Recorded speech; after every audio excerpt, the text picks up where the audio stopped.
ஒரு சிறிய கிராமத்தில் கார்த்திக் என்ற ஒரு ஏழை சிறுவன் வாழ்ந்து வந்தான். அவன் மிகவும் நல்ல மனசுடையவன்.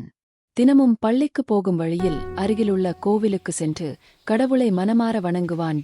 ஒருநாள் பள்ளி முடிந்து வீடு திரும்பிக் கொண்டிருந்தான். அந்த நேரத்தில் சாலையோரத்தில் ஒரு வயதான பாட்டி மிகவும் சோர்வாகவும் பசியுடனும் உட்கார்ந்து கொண்டிருந்தாள். அவளை பார்த்த கார்த்திக்கின் மனம் மிகவும் வருந்தியது. அந்த நாளில் கார்த்திக்கிடமிருந்தது ஒரு சிறிய டிபன் பாக்ஸ் மட்டுமே. அது அவன் அம்மா அவனுக்காக கொடுத்த மதிய உணவு. அவனும் மிகவும் பசியுடன் இருந்தான்.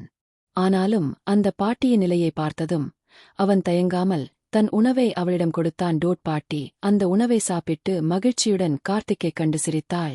மகனே, உன் நல்ல மனசுக்கு கடவுள் உன்னை கண்டிப்பாக ஆசீர்வதிப்பார் என்று சொல்லி மெதுவாக அங்கிருந்து நடந்து சென்றாள்.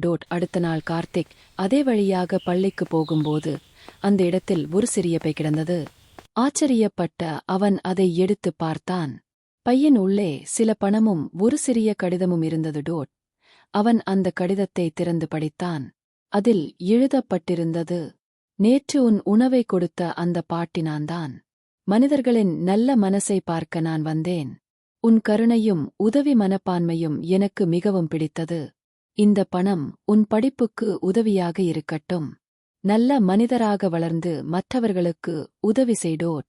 அதை படித்த விதை அதிர்ச்சியுடன் நின்றான். அவன் மனதில் ஒரு எண்ணம் வந்தது. நேற்று நான் உதவியது ஒரு சாதாரண மனிதரா, இல்லையென்றால் கடவுள்தான் வேஷம் போட்டாரா? அதை படித்த கார்த்திக் மிகவும் அதிர்ச்சியடைந்தான். அந்த நாள் முதல் அவன் இன்னும் அதிகம் உழைத்து படிக்க ஆரம்பித்தான். பிறகு அவன் வாழ்க்கையில் பெரிய வெற்றி பெற்றான்.